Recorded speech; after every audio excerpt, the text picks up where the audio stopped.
bonsoir à toutes et tous, bienvenue au Festival Travelling. On est ravis de vous accueillir pour cette masterclass exceptionnelle, placée sous le sceau de la création de cinéma d'animation. Cette masterclass s'inscrit dans le cadre d'un parcours, d'une carte blanche que nous avons donnée à JPL Film. JPL Film qui est une société pionnière en matière d'animation à Rennes. C'est la première société de production à s'être lancée dans cette aventure un peu folle, sous l'égide de Jean-Pierre Lemoulan. Aujourd'hui, deux jeunes producteurs dynamiques ont repris le flambeau. Je salue, ils sont là, Jean-François et Camille. Ils nous accompagnent pendant tout le Festival Travelling. On peut les applaudir. Jean-François et Camille fêtent les 25 ans cette année du studio JPL Film. Et donc, ils nous ont fait l'honneur et le plaisir de nous proposer 3 programmes qui reviennent sur ces 25 ans, que je vous invite à découvrir dans le cadre du festival. 3 programmes vraiment très intéressants sur différents aspects de leur travail, sur le volume, sur des films qui ont remporté des prix à travers le monde entier. Un programme qui s'appelle Volume 117 que je vous conseille tout particulièrement, 117 pour 117 prix obtenus un peu partout dans le monde.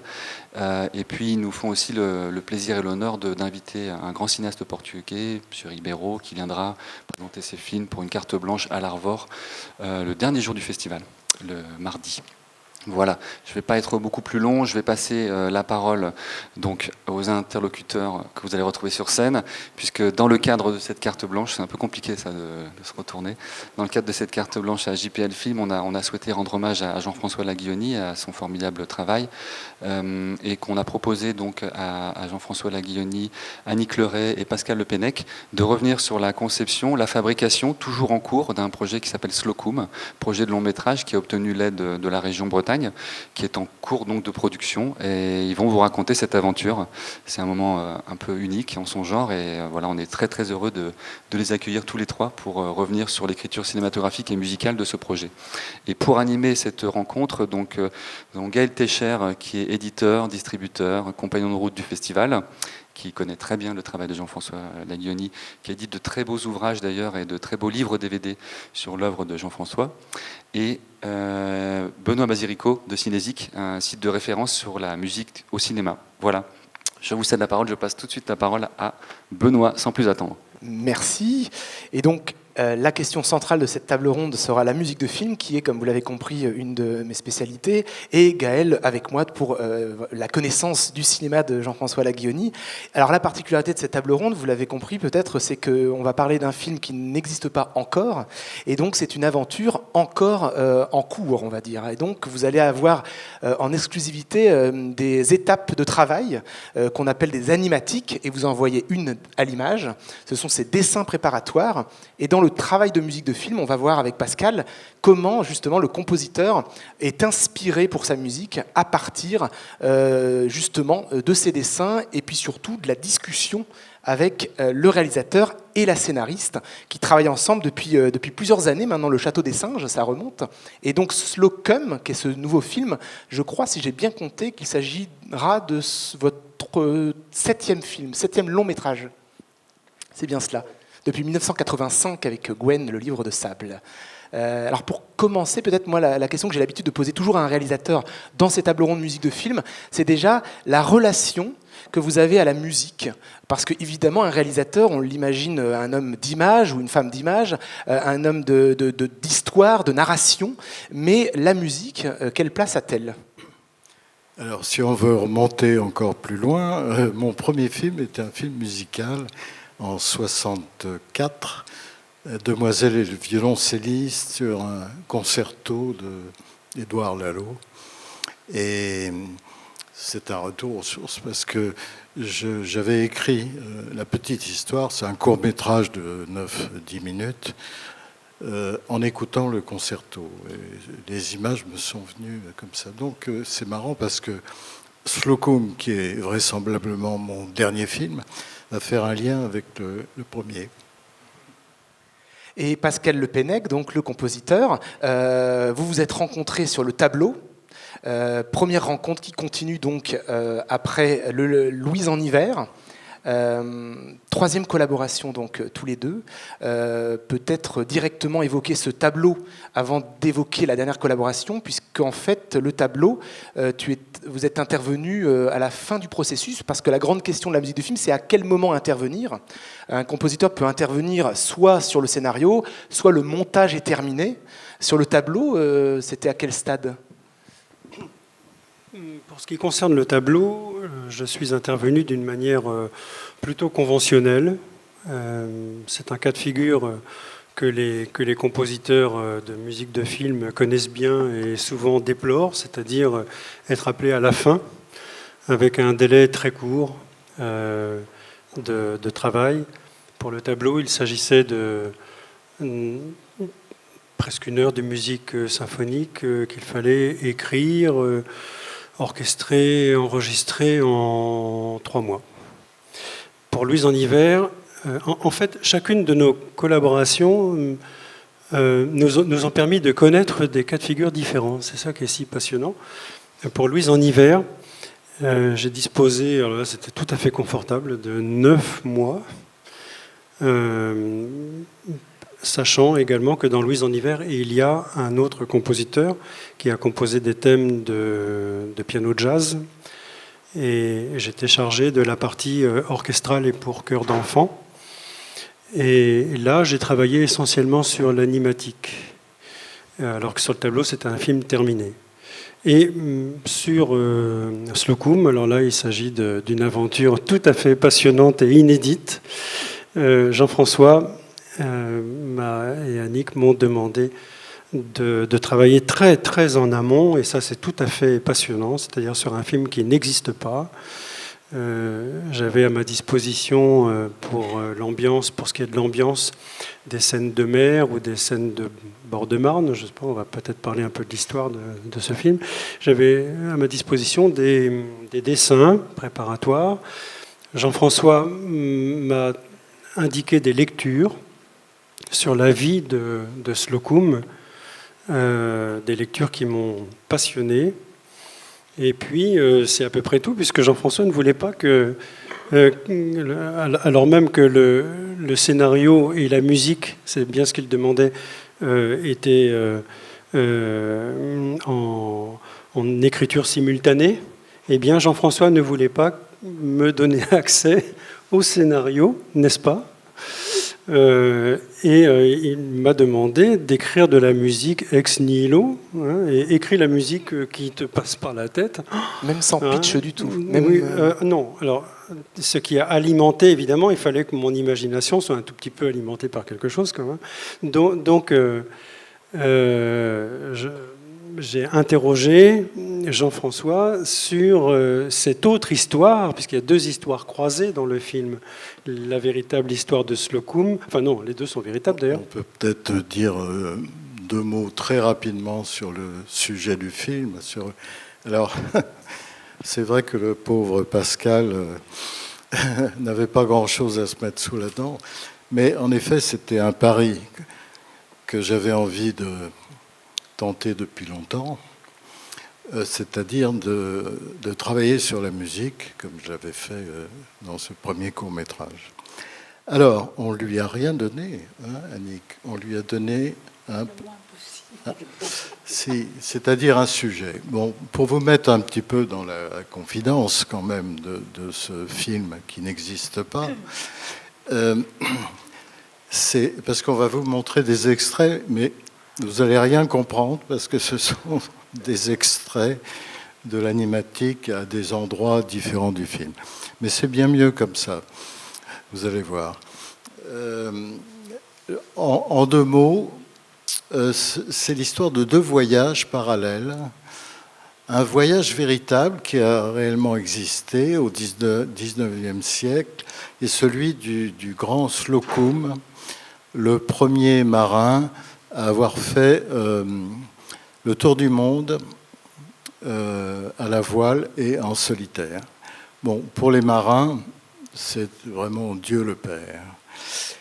Donc on va reconstituer une partie de son voyage dans le film. Et puis en parallèle, un voyage qui ne s'est pas fait, c'est-à-dire un voyage immobile, qui qui est celui de mon papa quand dans les années 50, il s'est mis en tête de construire un bateau dans le jardin du pavillon de banlieue de la famille. Voilà. Ça, c'est le cadre. Voilà. À partir de là, naturellement, moi, je ne souhaitais pas du tout que Pascal en sache davantage, parce qu'on voulait tenter, justement, cette expérience sur des bases complètement différentes. La seule chose que tu médites, c'est de travailler sur des états sur de la météo. Hein, c'est-à-dire imaginer le temps qu'il fait sur le temps qu'il fait sur la mer, ce que peut traverser Slocum comme épreuve plus ou moins facile sur la mer, ou la météo sur le chantier, mais aussi la météo psychologique, c'est-à-dire l'état d'esprit de Slocum sur son bateau, ou l'humeur, l'état, le moral des troupes sur le chantier. C'est à peu près la seule chose qu'il médite. Alors, j'étais quand même interrogé sur cette histoire. J'en savais déjà sur Slocum beaucoup à travers les lectures que tu m'as conseillées. C'est pas tout à fait vrai. Évidemment, j'ai cherché à en savoir quand même. Il fallait alimenter mon imagination. Je ne pouvais pas comme ça composer de la musique à partir de... Enfin si, on peut toujours, mais là il s'agit d'un film quand même. De temps en temps, j'ai eu pitié de lui, je lui ai donné quelques tuyaux. Et j'ai quand même obtenu de Jean-François quelques indications sur l'histoire de ton père. Non, mais également cette histoire incroyable, cinématographique, en diable, cette construction improbable d'un bateau dans un jardin des bords de Marne. Bon, donc moi je me suis fait mon film en quelque sorte parce que j'ai besoin de ça pour composer. Et c'est amusant parce que beaucoup de compositeurs qui défendent leur art, quand ils se confrontent au cinéma, regrettent parfois l'excès de commande, l'excès d'intention. Oui. Ils ont envie de la carte blanche. Alors que vous, finalement, vous avez besoin d'intention. Alors là, effectivement, c'est liberté totale, mais presque trop, quoi. Ça donne un peu le vertige, hein, je dois dire, mais c'est tout à fait passionnant.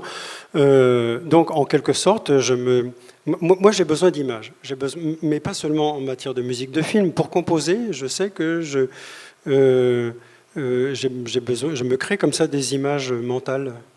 Alors là, je me suis fabriqué mon film avant le film. Et alors, le plus drôle, c'est que après avoir composé, pré-orchestré pour les machines, comme on fait maintenant, hein, les échantillonneurs, et livré 45 minutes à peu près de musique maquettée à Jean-François et Annick. Moi, j'avais composé sur des images précises, sur des situations que j'imaginais de la vraie vie de Slocum et de ce que vous aviez vécu sur les bords de la Marne. Ce qui a été assez perturbant, donc il y a beaucoup de thèmes, hein, une vingtaine de thèmes plus... davantage. Donc une matière première brute. Et vous avez posé cette matière première à des endroits du film que je n'avais pas du tout imaginé. Enfin, quand j'ai vu l'animatique, quand j'ai eu enfin accès à l'animatique, j'ai entendu des thèmes que j'avais parfois imaginés pour des situations tout à fait autres.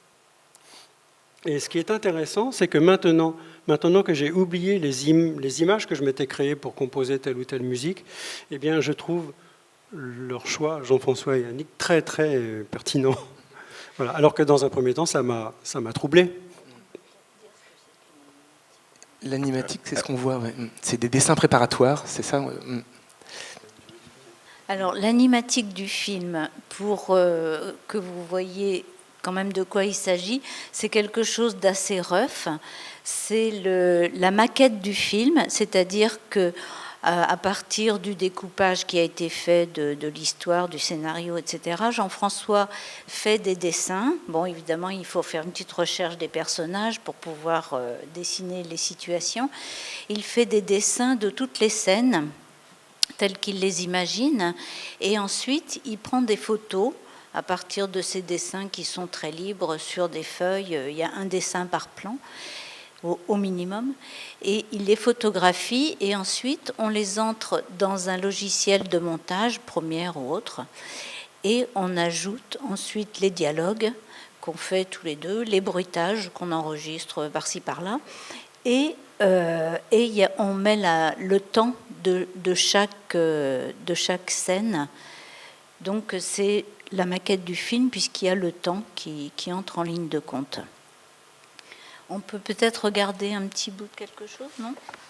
Je sais pas. Vous avez envie de voir un peu ce que ça donne? Regardons une première animatique à ce moment-là. Alors ça bouge pas. Ce sont des images fixes. Il n'y a pas de mouvement du tout, mais quand même, il y a le timing. Il y a le timing du film. Il n'y a pas de couleur. Enfin bon, c'est vraiment du rough. Oui, mais ce qui est important pour mon travail de composition, c'est quand même que on a la taille, le format des séquences. Oui. En gros, hein, ça peut changer à on en parle beaucoup d'ailleurs, parce que c'est une partie de ping-pong. Il y a des séquences qui bougent, qui vont encore bouger, mais globalement, on a le rythme de succession des plans même. Hein. Et ça, c'est important pour moi. Moi, ça me permet de travailler d'une manière quasi définitive. Alors, les deux séquences qu'on peut peut-être commencer. Voilà, c'est maintenant que ça s'éteint. On vous propose la séquence G, ça ne va pas vous dire grand-chose.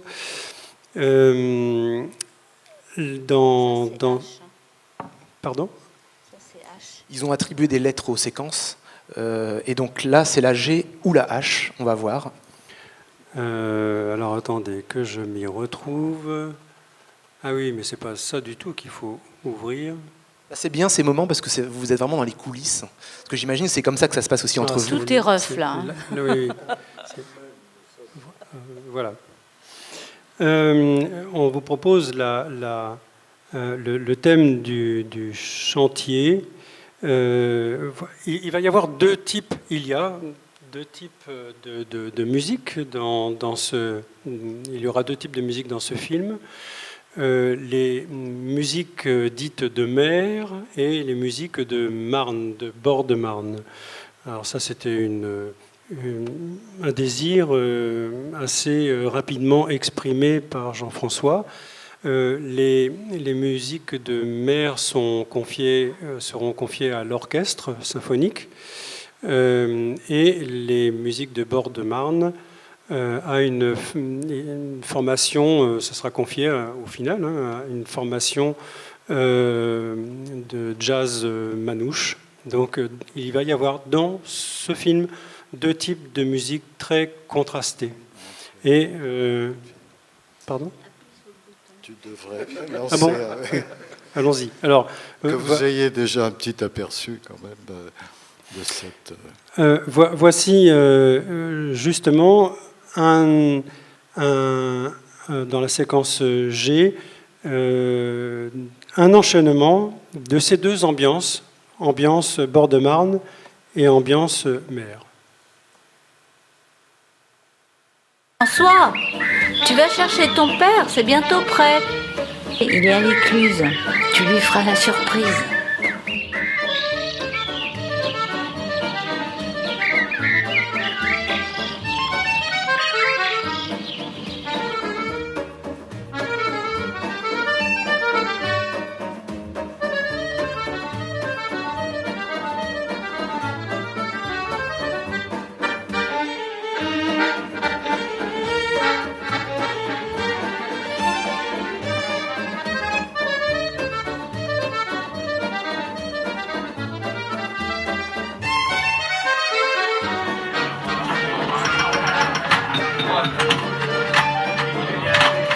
Il est dans le fond, ton père.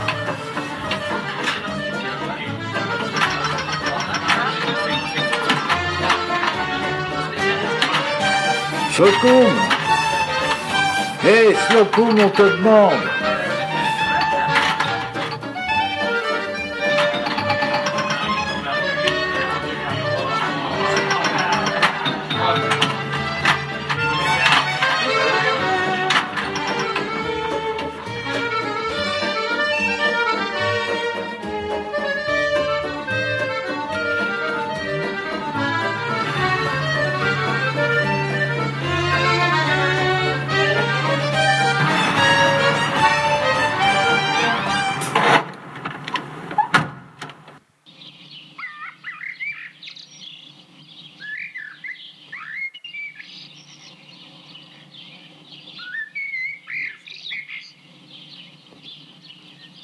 certainement le thème de Slocum.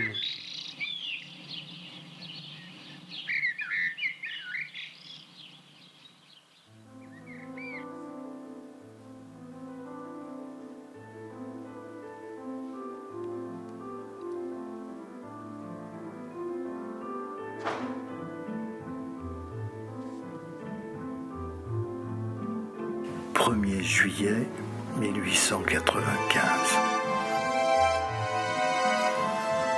Appareillé à 9h30 du matin. Doubler le cap Sable à 4h30 de l'après-midi. Brise fraîche de l'ouest. Je suis parti. Je n'arrive pas encore à y croire.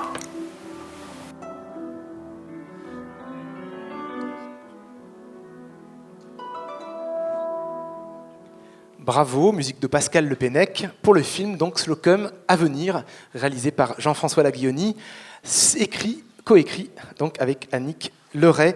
Et la musique que l'on vient d'entendre, il est peut-être important de l'indiquer au public. C'est pas une musique définitive, hein, c'est le stade de la maquette. Est-ce que tu peux expliquer ce que c'est une maquette ? Oui. Annick parlait de stade un peu rough. Il en est de même de la musique. Ce que vous entendez là, c'est une préfiguration sur échantillonneur. On parle également de sampleur. Des faux violons. Hein, oui, des sampleurs sont des instruments électroniques, une nouvelle génération de synthétiseurs qui offrent des banques de sons réels d'instruments. C'est pour ça qu'on y croit un peu. Mais évidemment, ça n'a rien à voir avec ce que vous pourrez entendre à la fin de ce travail lorsque on enregistrera avec un véritable orchestre, en l'occurrence l'OSB, l'orchestre installé à Rennes, l'Orchestre symphonique de Bretagne, et une véritable formation de jazz. Parce qu'évidemment, là, par exemple, pour ce qui est du jazz, c'est un résultat très provisoire, c'est une maquette, parce qu'en matière de jazz,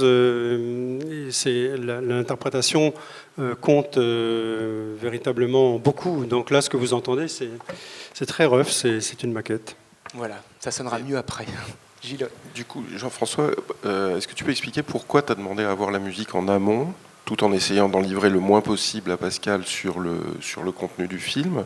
Donc pourquoi cet espace de liberté un peu perturbant quand même, et en quoi avoir cette musique-là peut modifier ce que tu as en tête que sera le film, ou peut modifier chez toi le scénario? Est-ce que la musique devient une influence sur la réalisation du film, au sens stylistique, récit, etc. Et toi, après, est-ce que tu peux prévoir de tout changer au final, une fois le film fini? Enfin, est-ce que ça va continuer à naviguer comme ça? Et quelle est l'influence des uns sur les autres, quoi? Quelle est de ce... Oui, au stade actuel, ça m'étonnerait que Pascal soit content si je lui demande de refaire la moitié de ses musiques. Je ne pense pas que ça se passera très facilement. Mais tous mes films sont presque des films musicaux.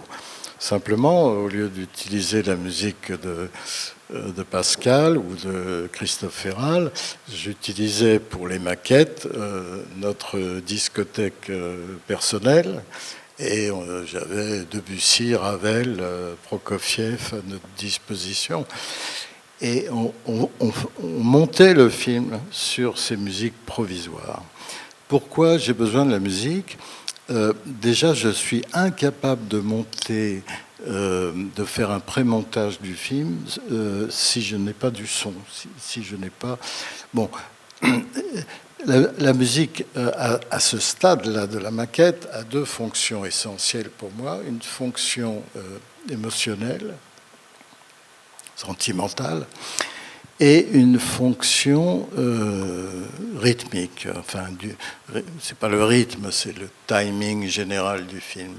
Et avec Annick, on monte le film, on monte la maquette tous les deux, on s'appuie sur ce support sonore. Si on n'a pas ça, on est très malheureux. Oui, sans doute, mais le fait que ce soit la musique de Pascal, c'est-à-dire la musique d'un seul compositeur, ça apporte aussi une certaine cohérence au film, enfin à la maquette du film. Pour nous, c'est le film, hein. on ne fait pas trop de différence pour le moment. Et cette cohérence-là, ça met du ciment, ça apporte beaucoup, je trouve. Et puis aussi, ça permet, par exemple, pour l'écriture, puisque tu me poses la question de l'écriture, moi, je fais un petit peu attention parce que tous les deux, ils vont partir dans une certaine nostalgie, tout ça. Et alors là, à ce moment-là, moi, il faut que je règle à nouveau les dialogues ou peut-être un peu le ton du film vers un petit peu plus de sourire, de peps pour compenser si ça part trop dans la nostalgie. Bon, c'est des petites choses comme ça, c'est des petits réglages. Voilà, mais bon, c'est pas... C'est parce que c'est des hommes? Non, c'est parce que peut-être ils sont plus tournés vers le passé ou plus nostalgiques que moi. Vous êtes triac. Mais par rapport à ce que Pascal disait, qu'à un moment il a découvert que des musiques qu'il avait écrites pour telle ou telle scène ou telle couleur, ou je ne sais pas, étaient mises ailleurs. Oui.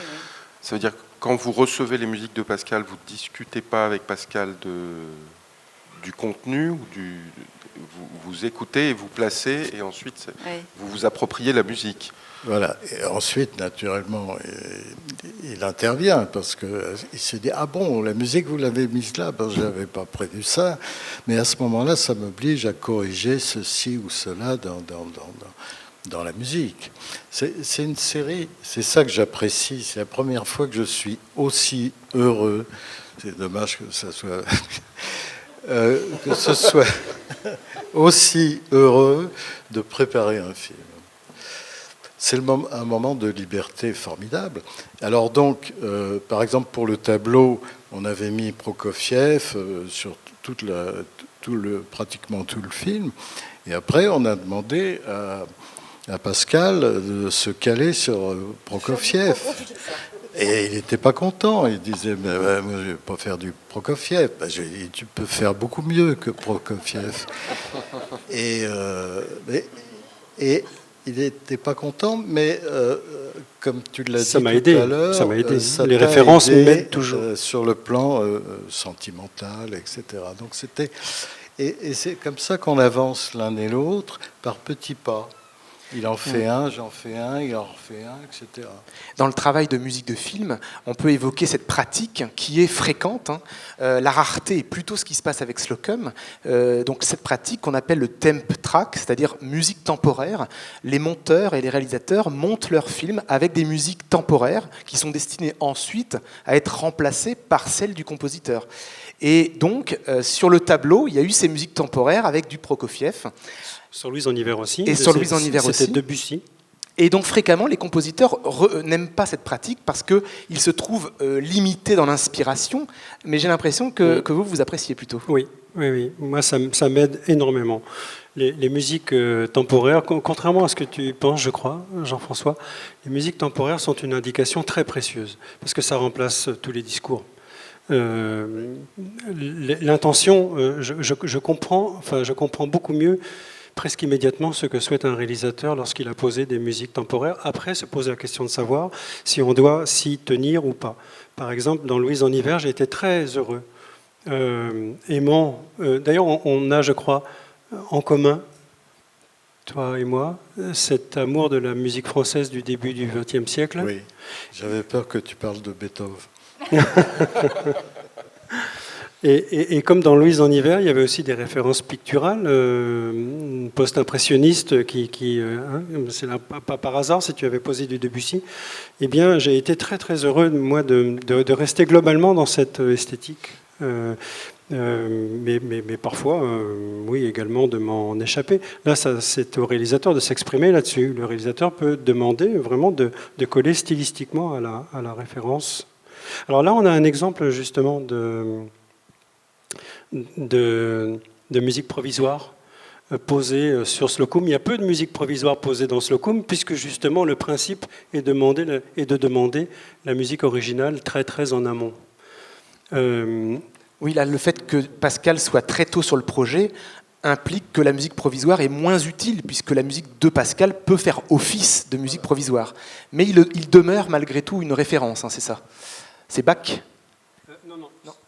Là, donc, ce que je propose, et je crois que ça répond à votre question sur les étapes de travail, je propose là de passer 2 fois la même séquence H. Comment Jean-François et Annick ont utilisé cette matière brute livrée par moi de 45 minutes, deux des thèmes. Tu ne répondis pas sur le thème trash, je croyais que tu faisais ça. Oui, mais justement, il en est question aussi. Je trouve utile de passer la séquence H parce qu'on va entendre deux des thèmes originaux donc, que j'ai composés. Ils sont là aussi montés sur l'animatique par Jean-François et Yannick de manière très rough, quoi, puisque sans transition. Et on verra après ce que j'ai pu en faire. Et puis, il va y avoir sur la scène des pirates de la musique provisoire, parce que là, tu n'avais pas trouvé dans la matière que je t'avais livrée. Chaussure à ton pied, si j'ose dire. Et d'ailleurs, c'est une musique que tu m'as demandé après, qu'on entendra justement, musique originale, mais là, tu ne l'avais pas. Donc, il se succède. Oui, j'en vois. Merci.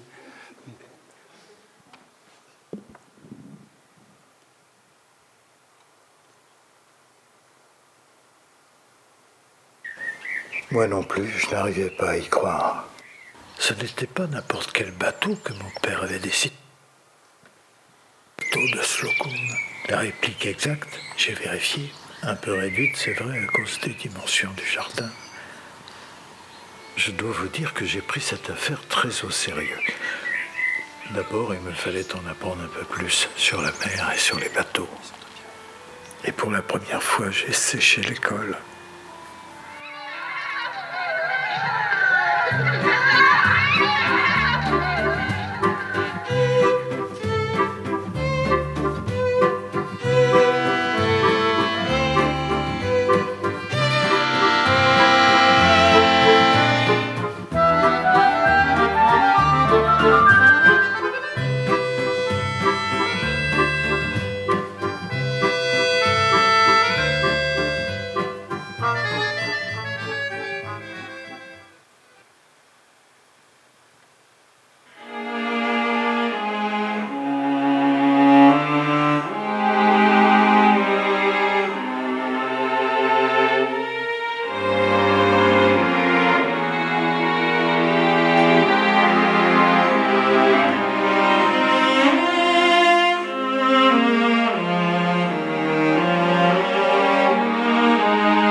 J'avais l'intention de faire le tour du monde d'ouest en est, en passant dans la mer Rouge par le canal de Suez.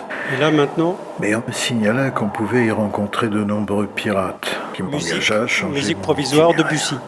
En fait, je La mer. m'aperçus qu'il y en avait tout autant en allant dans l'autre sens.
Et alors maintenant, la même séquence, H, qui montre le type de ping-pong, de partie de ping-pong qui se joue entre nous trois. Et j'ai une proposition à te faire là maintenant en direct, puisque... Eh oui hein. Non, mais tu vas voir, ça va tout à fait dans ton sens. Ça va tout à fait dans... C'est-à-dire que vous avez remarqué qu'il y a un silence entre le premier thème et le deuxième thème original. Là, je l'ai comblé, donc j'ai composé juste une... Avec ma musique, oui, bien sûr. Non, ne t'inquiète pas, Jean-François. Une transition, quoi. Une transition. Et puis, il y avait aussi un passage là de silence entre la deuxième musique et la musique de Debussy. Là aussi, je propose quelque chose. Et ensuite, la musique de Debussy est remplacée par un thème, donc je l'ai remplacée par un thème original. Là, on en a parlé, hein, c'est une demande que tu m'as faite. Et je me souviens, quand je te demandais quel était l'esprit que tu souhaitais, l'esprit de cette musique, tu m'as dit, alors là, ça nous éloigne pour le coup de cette musique de Debussy, que ça nous renvoie à la musique des films d'aventure français de ces années 50, très légère. Tu m'as même dit à la Tintin et Milou. Je ne sais pas si mais oui. Donc voilà, je vous propose d'entendre donc ce que c'est devenu depuis que je suis moi-même retourné sur ces musiques.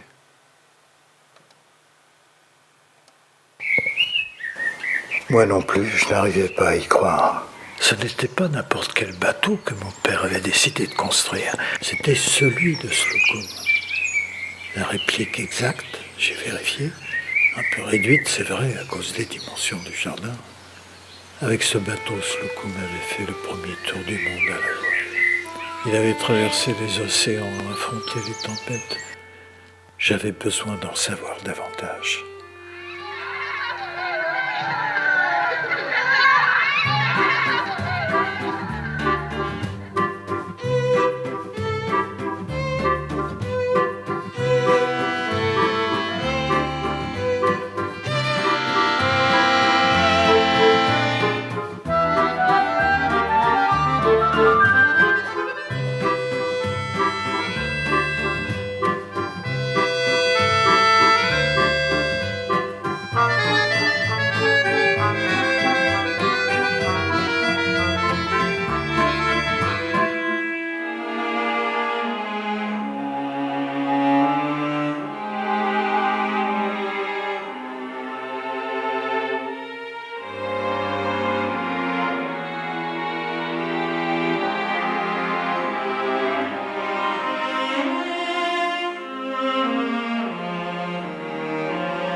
J'avais l'intention de faire le tour du monde d'ouest en est, en passant dans la mer Rouge par le canal de Suez. Mais on me signala qu'on pouvait y rencontrer de nombreux pirates. En fait, je m'aperçus qu'il y en avait tout autant allant dans l'autre sens.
Voilà. Alors, je ne sais pas si vous avez fait attention, mais j'ai vu le réalisateur hocher de la tête. Alors, ça veut dire peut-être qu'il acquiesce la proposition du compositeur. En tout cas, voilà le type d'échange voilà. qu'on a. Le compositeur fait des propositions, et puis malgré tout, il faut quand même rappeler que c'est le réalisateur au final qui décide, évidemment. C'est le patron. C'est le patron. Et donc la question du placement, à quel moment on met la musique, c'est évidemment une question qu'on se pose au stade de l'animatique. Et cette question du placement, est-ce qu'elle revient vraiment au réalisateur, ou alors justement, Pascal, ça vous est arrivé de décider le placement de la musique ? On ne décide jamais, mais de proposer, oui, souvent. Et ce qui est étonnant entre Jean-François et moi, c'est que par bonheur, les idées sont... Enfin, je crois qu'on commence à se connaître maintenant, à se comprendre. Donc les idées sont souvent acceptées, musicales, mais je fais des propositions de placement. Et c'est souvent au niveau des placements que les changements, que tu opères des changements, j'ai remarqué. Et c'est vrai qu'à une demi-seconde près, des fois je suis un peu déçu parce que je trouve que le rythme de la musique... par rapport au rythme propre des séquences, des changements de plan, etc., ça fonctionne bien de cette façon-là. Et puis toi, tu es d'un avis différent. Alors évidemment, tu as la décision finale. Et c'est souvent sur des histoires de placement que ce... Souvent le départ. Moi, j'ai une conception du départ de la musique qui est très traditionnelle, si tu veux. Bon. Allez, on y va, on part, et hop, la musique part en même temps que le personnage, tu vois. Et toi, t'aimes pas trop, t'aimes bien que ça soit un petit peu décalé. Hein, oui, voilà. oui. Bon, on a des bagarres comme ça, c'est terrible. Il ne faut pas donner trop l'impression qu'on se dispute, parce qu'on a nos producteurs qui sont dans la salle, et ils vont se dire, mais on l'aura jamais, cette animatique. Oui, la question du placement, c'est la question de quand démarre et quand s'arrête la musique, donc des points de synchronisation peuvent aussi s'opérer. Ouais. Et c'est aussi la question du silence. Est-ce que dès l'animatique, par exemple, il y a aussi le choix de retirer une musique en disant là, il n'en faut pas ? Oui, bien sûr. Comment je le disais avant, tout à l'heure, cet après-midi, personnellement, je me demande si en musique, d'ailleurs, ce qui m'intéresse le plus, ce ne serait pas le silence. Je crois que plus j'avance, plus j'ai l'impression que ce qui m'intéresse en musique, c'est le silence. C'est rare d'entendre un musicien qui dit... il faut... la musique comme révélatrice. Il faut que j'en profite. et par exemple, il y a un exemple dans le tableau qui me revient toujours à cet égard. En matière de silence, c'est peut-être une des scènes que je préfère dans le tableau, que je trouve infiniment belle et poétique, qui est Lola qui tombe, et on n'entend que le vent. Et ma réaction immédiate, lorsqu'on s'est posé la question de la musique, c'est de dire, je ne sais pas si tu t'en souviens, il n'en faut pas. Il n'en faut pas ici de musique. Je crois que ça répond à la question. Et oui. Non, pardon, je voulais savoir si cette question était ouverte jusqu'au dernier moment, jusqu'au mixage, s'il peut y avoir quelque chose qui saute au mixage au tout dernier moment ou pas. Je crois que dans l'anime. Oui, il faut qu'on se garde cette liberté. C'est dramatique parfois, mais moi j'y tiens beaucoup, d'opérer des sacrifices au mixage. Ça m'est arrivé 2-3 fois. En général, je ne demande pas aux musiciens de venir au mixage. Très frustrant, ça. Et je ne demande pas aux comédiens non plus de venir. C'est un moment où Annick et moi, on doit être absolument seuls avec le film. Et la question du mixage, c'est vrai qu'elle est cruelle pour un compositeur qui peut se retrouver à avoir sa musique en dessous des sons, mais c'est le jeu évidemment. Et par exemple dans le tableau, il y a une séquence dans une tente où la musique a été, on peut dire sous-mixée, mais finalement, moi je ne dirais pas sous-mixée, je dirais mise en scène. Parce que j'ai l'impression que dans cette séquence, dans une tente, on entend la musique au loin quand ils sont sous la tente, comme si la musique venait de l'extérieur.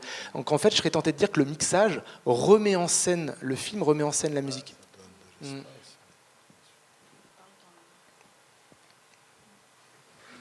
Et les comédiens, justement... Non, mais bien sûr que ça a du sens. Oui.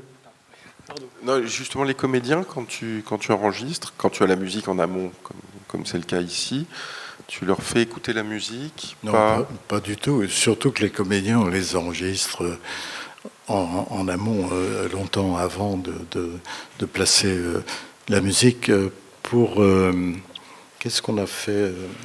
On a pu avoir, c'est pour Louise en hiver, on a pu, grâce à JPL Film qui a décroché un petit financement provisoire avant que le film soit en production, on a pu enregistrer Dominique Fro.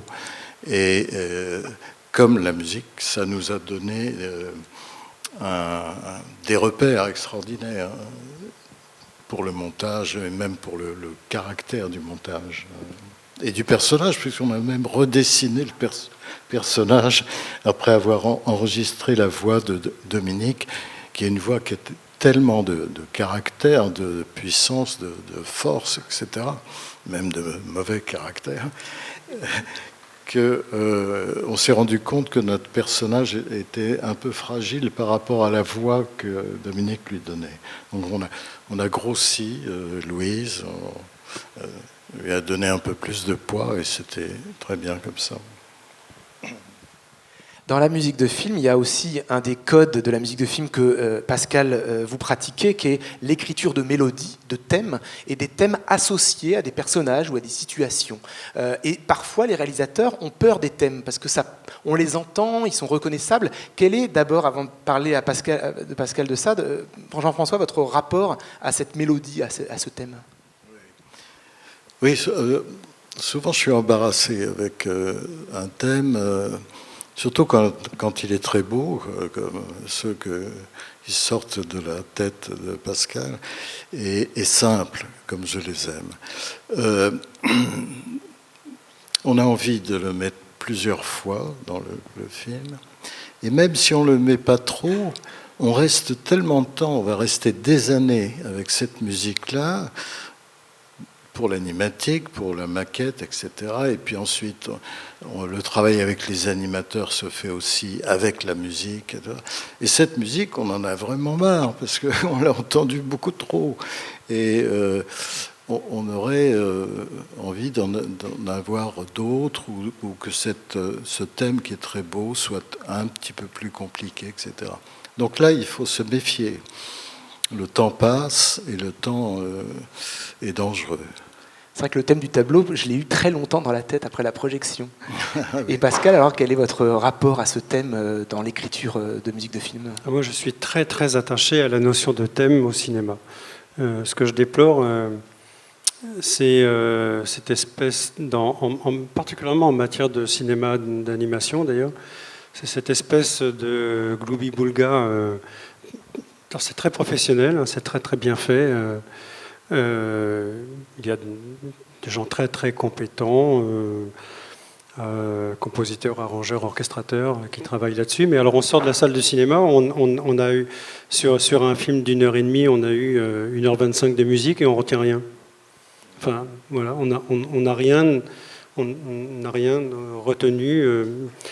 Voilà, un thème attaché, comme vous venez de le dire, à un personnage, à une situation qui revient ou à un sentiment. C'est très important, la notion de sentiment, de musique attachée à un sentiment chez Jean-François, ça je me souviens, ça faisait partie de nos premières conversations.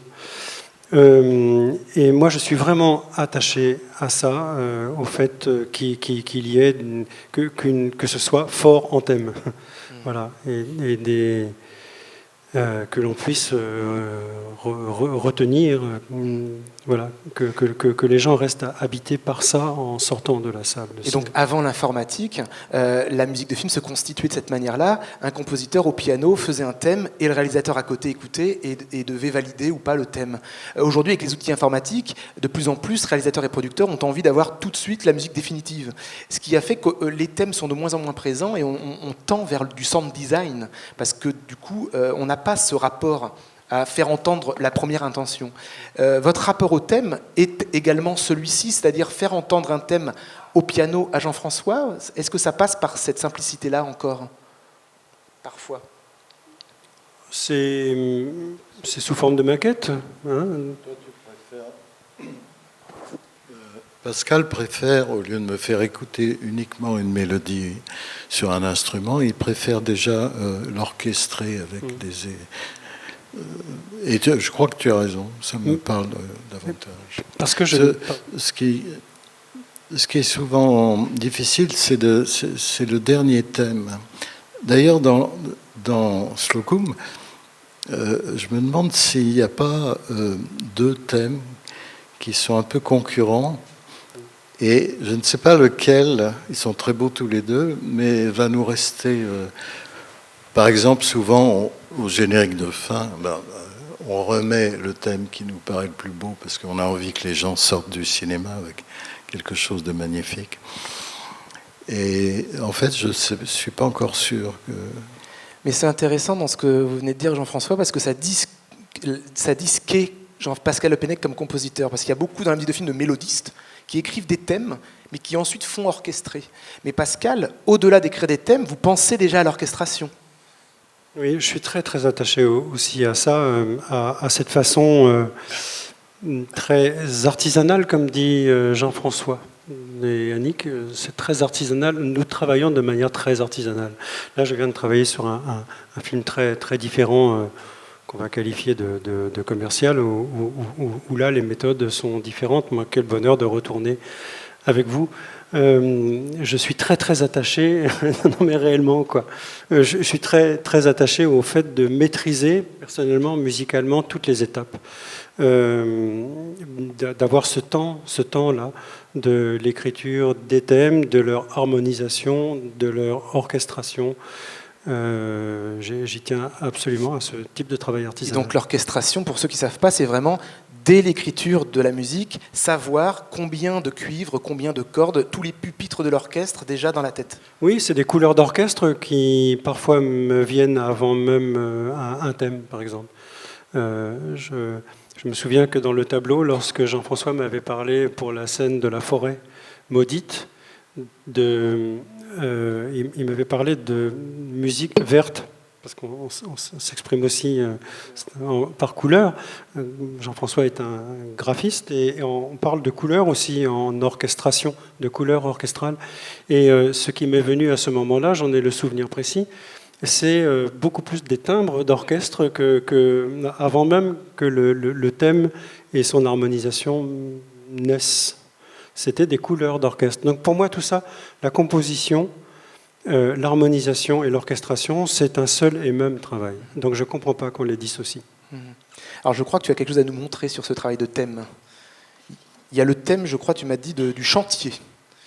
Ah, le thème du chantier. Qui revient, je crois, dans plusieurs versions, parce que l'idée du thème, c'est de les décliner. Oui, alors Jean-François a demandé pour le chantier sur les bords de la Marne qui s'accélère au fil du film.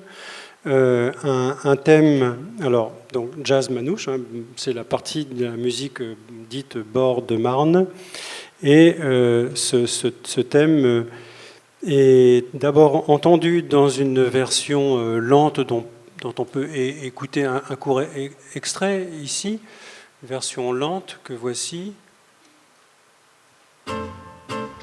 C'est la première fois qu'il est entendu dans le film.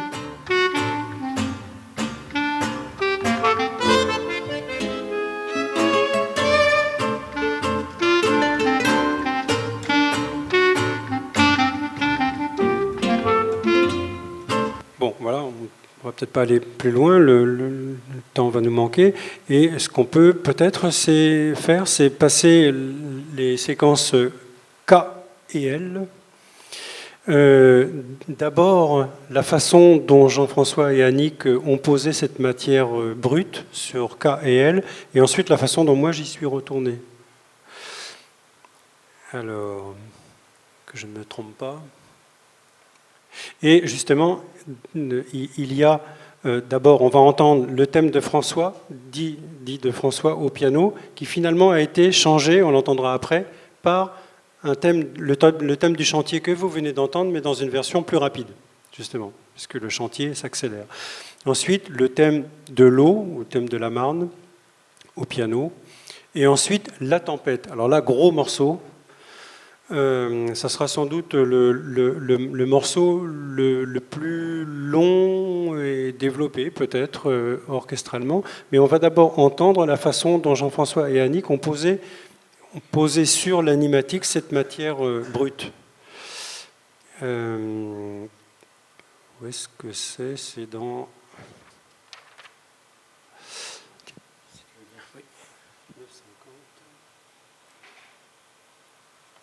Petite manip.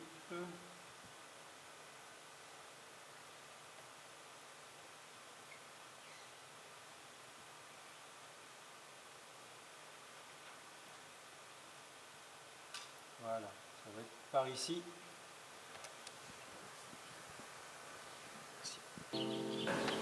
Au printemps, comme il a fait beau, le bateau a bien avancé.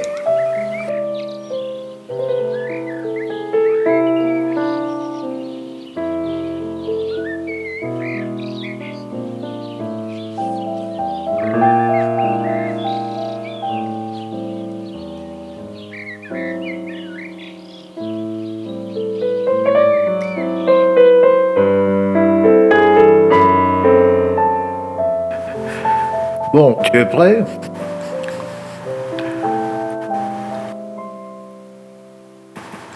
Mais non, plus à gauche. Plus à gauche, je te dis. Ah oui, à droite, évidemment, pour toi. Quel empâté. Quand je me faisais trop engueuler, j'allais retrouver la rivière.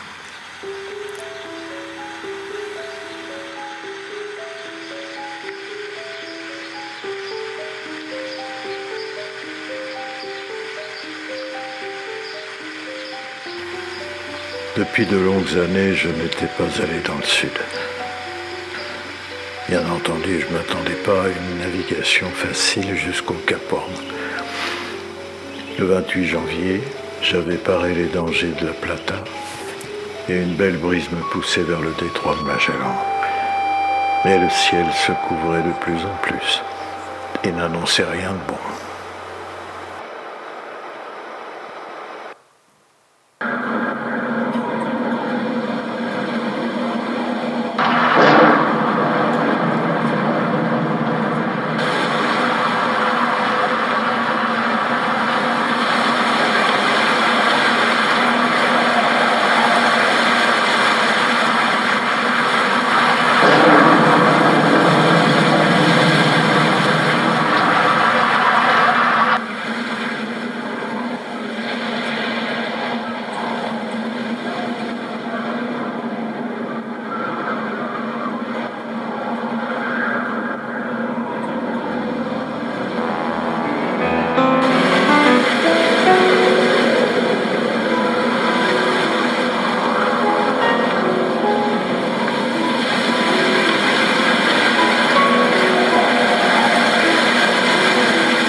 Tiens. Ah. Alors là, non, c'est pas ça. C'est que l'ordinateur chauffe.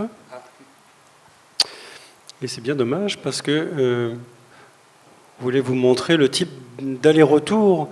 Là, par exemple, vous avez remarqué qu'il y a un long... Est-ce qu'on peut passer... Mais déjà, peut-être revenir sur ce que l'on vient de voir, déjà, le temps que ça refroidisse. Et donc, recontextualiser peut-être la musique avec l'extrait que l'on vient de voir pour qu'on comprenne bien l'enjeu. Ce que je voulais vous montrer là, mais j'ai le disque dur externe, on peut le passer sur le vôtre si vous voulez. C'est possible ça? On a le temps de ça? Parce que ce qu'on voulait vous montrer, c'est que vous avez remarqué qu'il y a un long temps de silence avant que la musique revienne. Et j'ai considérablement allongé cette... Ah, peut-être que là, on va... Je crois qu'on va pouvoir... Voilà. Ah, bah bravo. Ça rechauffe. Non, tu peux le refaire, ça? De rééteindre? Oui.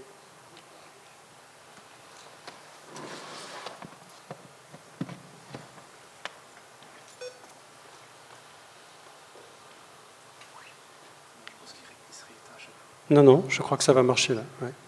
Oui, ce qu'on voudrait vous montrer, c'est qu'il y a un long... Évidemment, lorsque Jean-François et Yannick posent cette matière première brute avec les moyens du bord, ils font ce qu'ils peuvent. Parfois, il manque de la musique. Donc là, je suis retourné à la composition pour considérablement allonger ce morceau.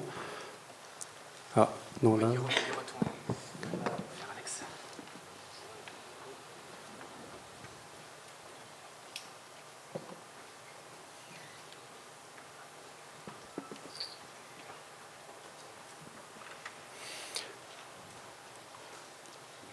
Désolé.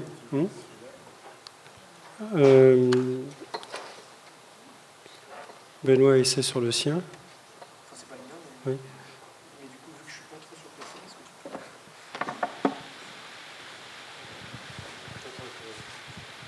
Non, j'en profite juste pour dire quelque chose à quoi je viens de penser et qui peut lancer un sujet d'étude si quelqu'un a le temps. Si parmi vous, en attendant, vous avez des questions, n'hésitez pas. C'était le moment des questions, puisqu'il nous reste normalement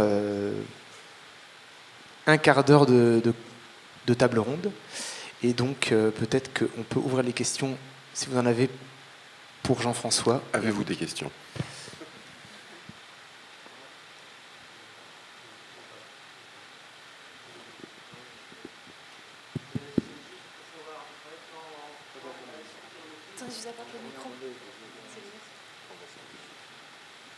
Bonsoir, c'est juste pour savoir à peu près quand allait sortir le film, vu l'avancement du chantier, c'est le cas de le dire. Est-ce que c'est sous les 6 mois ou c'est à la rentrée prochaine? Voilà.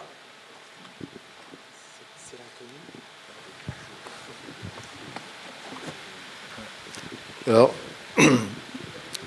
je ne réponds jamais à cette question parce que quand j'ai le plaisir de montrer mon travail, en général, c'est à un moment où le film n'est pas encore totalement en état de démarrer financièrement, etc. Donc, je ne peux pas vous dire. C'est même pas absolument certain que le film voit le jour. Et c'est peut-être pour ça qu'on a autant de plaisir à travailler ensemble sur cette maquette. C'est comme on le disait tout à l'heure, c'est un espace de liberté totale. Voilà. Donc on en profite. Mais les producteurs du film, et je les en remercie, se cassent la tête vraiment parce que... Mais c'est pas nouveau. Tous mes films ont été vraiment difficiles à produire. Donc le moment de la recherche de financement, c'est quelque chose qui peut prendre vraiment beaucoup de temps. Ensuite, imaginons que le film entre en production à la fin de cette année. Bon, il faut quand même compter 1 an et demi pour le fabriquer, pour l'animer, etc., faire tous les décors. 1 an et demi. Ben voilà, vous faites le calcul. Donc si tout va bien, dans 1 an et demi, un peu plus, parce que ça sera la fin de l'année, mettons 2 ans, le film pourrait peut-être sortir, espérons.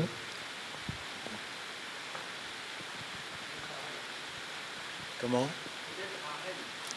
Ah, évidemment, oui. Alors, ça serait plutôt une question pour les producteurs. Pourquoi est-ce si compliqué de trouver des financements pour un long métrage d'animation de Jean-François Laguilloni, qui est quand même un maître... Ça joue pas, ça. Ça joue pas. C'est compliqué aujourd'hui l'animation de long métrage. Il y a énormément de projets en France qui sont développés par bon nombre de producteurs. Il y en a de plus en plus. Et parallèlement, les structures, les financeurs, on va dire, eux, non seulement n'augmentent pas en nombre, mais même diminuent. Et en plus, mettent de moins en moins d'argent sur les projets. Voilà, c'est la configuration actuelle. Les chaînes de télévision aujourd'hui, en France par exemple, sur l'ensemble des chaînes de télévision, vous n'avez que 3 films qui sont produits par France Télévisions d'animation par an et 1 par Arte. Voilà, donc ça fait 4. Si vous allez au Cartoon Movie, qui rassemble l'ensemble des films européens en développement ou en concept, vous avez à peu près entre une trentaine de films par an qui sont soit en concept, soit en développement. Donc c'est une concurrence, une lutte permanente entre tous ces projets. Voilà. Et il faut avoir à chaque fois des projets qui soient les meilleurs. Alors Jean-François a un talent infini. Et beaucoup le savent, mais il y en a beaucoup d'autres. Il y en a même un grand réalisateur dans cette salle aussi. Donc voilà, c'est compliqué pour tout le monde. Je sais pas, t'es Sébastien. Je vais réagir. Sans rentrer dans les détails, j'ajoute qu'il y a une réforme des aides du CNC qui est en train de se préparer, qui ne va pas faciliter les choses non plus. Bon, passons à des choses plus gaies, c'est-à-dire les animatiques. Eh bien, allons-y. Peut-être rappeler donc ce qu'on va voir. Donc, nous allons voir la même séquence, mais je suis retourné à la musique à la demande de Jean-François, pour allonger considérablement ce que vous avez entendu là. Donc il s'agit cette fois-ci d'un bloc de 4 minutes sur la tempête. C'est-à-dire que Jean-François et Annick ont, dans cette matière première, taillé, évidemment, avec les moyens qui étaient les leurs, de la musique, poser cet extrait sur l'animatique, c'est ce que vous avez vu, et il manquait du coup beaucoup de musique. Alors voici ce que ça donne. Et puis alors ce que vous avez entendu au piano au départ a été remplacé par une version plus rapide du thème du chantier que vous avez entendu tout à l'heure. Au printemps, comme il a fait beau, le bateau a bien avancé.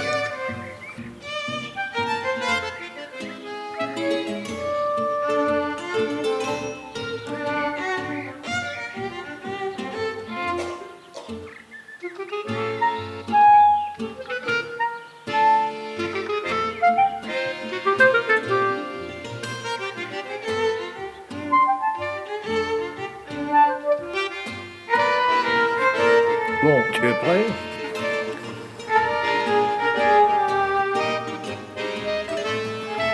Mais non, plus à gauche. Plus à gauche, je te dis. Ah oui, à droite, évidemment, pour toi. Quel empâté. Quand je me faisais trop engueuler, j'allais retrouver la rivière.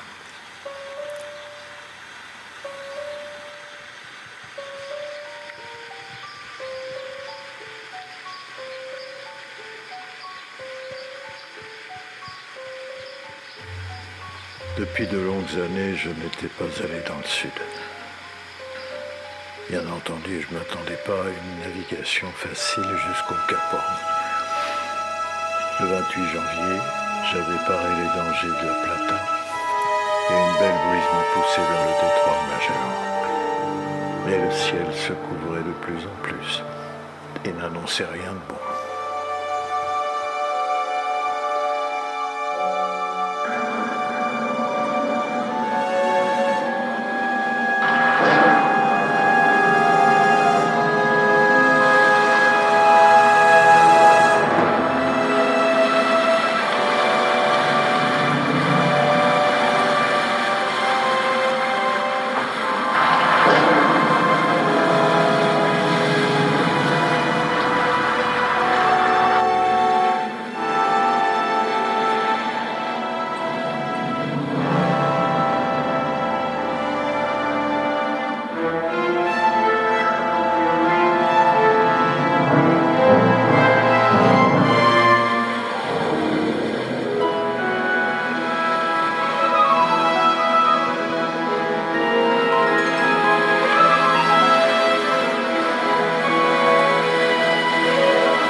Bravo, on dirait vraiment une musique de film d'aventure, hein. Il y a du volume, on voit ce que peut apporter la musique, alors qu'il n'y a pas totalement les images abouties, on a déjà l'univers qui se crée, et on disait tout à l'heure, hein, c'est de la maquette, c'est destiné à être enregistré après par un orchestre, mais malgré tout que ce soit des sons synthétiques, on a quand même le volume, hein, qui est présent. Ça, c'est un travail de fou, la maquette, pour rendre ce volume de l'orchestre. Le travail de maquette est pour que ça soit un peu crédible et que le réalisateur valide l'idée, il faut que ce soit crédible. C'est un travail qui prend davantage de temps, pour ce qui me concerne, que la composition et l'orchestration réunies. On arrive à la fin de la rencontre, mais on va la terminer avec une image à vous montrer. De quoi s'agit-il? Suspense. Une séquence, oui. Alors, il faut passer sur cet ordinateur. C'est sur l'autre là-bas qu'on fait, là. Ou alors on prend le HDMI. Ah ben ça. J'ai jamais animé une table ronde avec 3 ordinateurs sur scène.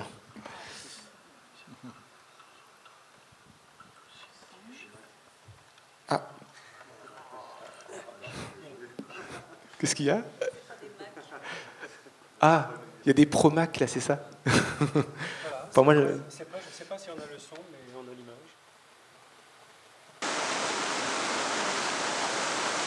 À mon retour, je ne sais plus comment nous nous sommes retrouvés en Normandie. Ma grand-mère a dû faire semblant de mourir, ça lui arrivait de temps en temps. Impossible d'y échapper. Pendant que ma mère allumait le feu dans la cheminée, j'ai couru jusqu'à la digue pour écouter les vagues dans la nuit. Mon père était sorti lui aussi. Il se croyait seul. Pourquoi je l'ai suivi ?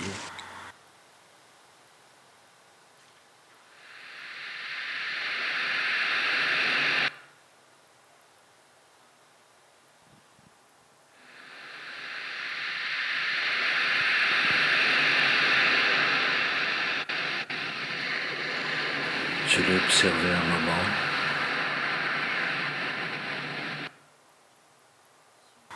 Il est resté longtemps à regarder la mer qu'on ne voyait pas.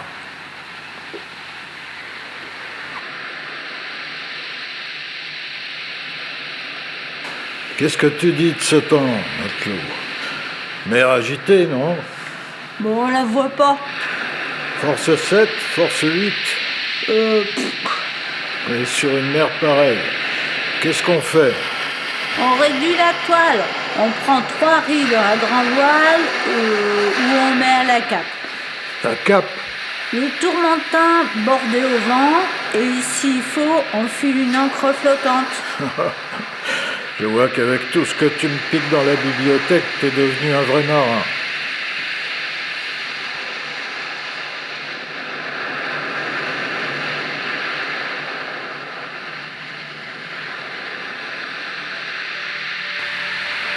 Pourquoi t'es parti l'autre fois?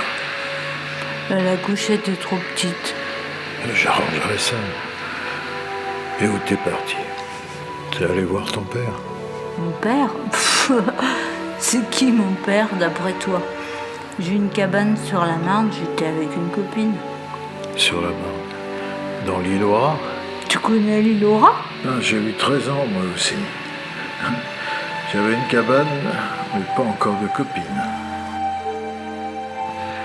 Dis pas, le bateau, Oui. c'est vrai que tu vas le terminer avec Jean? Ah, peut-être bien. Tu sais, je pourrais t'aider pour la peinture si tu veux.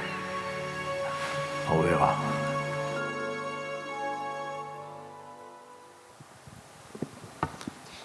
Voilà, c'était juste pour vous montrer qu'il n'y a pas de la musique tout le temps quand même dans le film.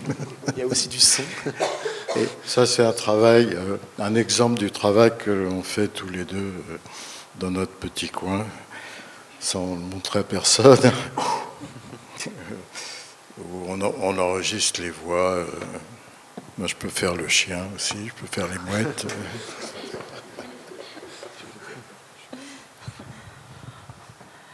Bon, oui, on vous fait rentrer un peu dans la cuisine, effectivement. Mais en même temps, il y a une certaine intimité et je trouve que les personnages, on arrive vraiment à les intégrer au plus profond de nous.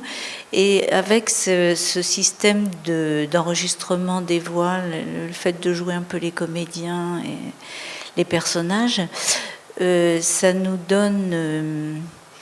Ça nous permet d'ajuster les dialogues un petit peu au quart de poil et puis de trouver aussi des ajustements sur le ton du film, des petites choses comme ça qui sont pas très visibles mais assez importantes selon moi. Annick, je ne vous ai pas interrogé sur la musique parce qu'on pense qu'il n'y a pas de lien avec le scénario, mais est-ce que malgré tout, à l'écriture du scénario, il y a une anticipation musicale en disant là, je ne vais pas écrire de dialogue par exemple parce qu'une musique va prendre le relais? Est-ce que ça se passe? Alors oui, c'est vrai que la musique peut remplacer du texte, effectivement, ça arrive, mais on supprimerait plutôt les dialogues après, une fois la musique posée. Et puis, j'ai essayé d'écrire en écoutant la musique de Pascal. Je me suis dit, on a la musique tout de suite, c'est super, je vais en profiter, je vais écrire sur la musique. Et alors, j'ai écouté ce morceau-là, d'ailleurs, qui est très, très doux, très lyrique, très cosmique. Et j'ai réécrit une fin du film complètement lyrique. Je me suis régalée, c'était vraiment... Waouh. Et en fait, ça ne marchait pas du tout parce que c'était pas dans le ton du film. C'était pas le genre du film. Mais oui, Pascal était super content. Donc, on se fait avoir aussi par la musique, faut pas croire. Mais c'était amusant, ouais. Mais sinon, je peux pas dire que je me sois véritablement servi de la musique pour écrire.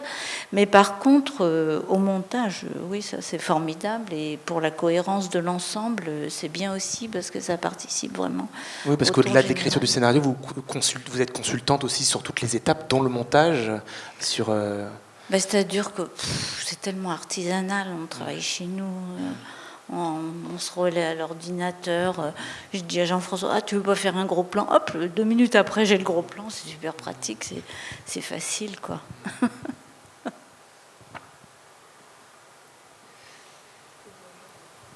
Voilà, on ne sait pas qui veut parler. Peut-être vous, des questions? Pour terminer, dernière question, allez. Non?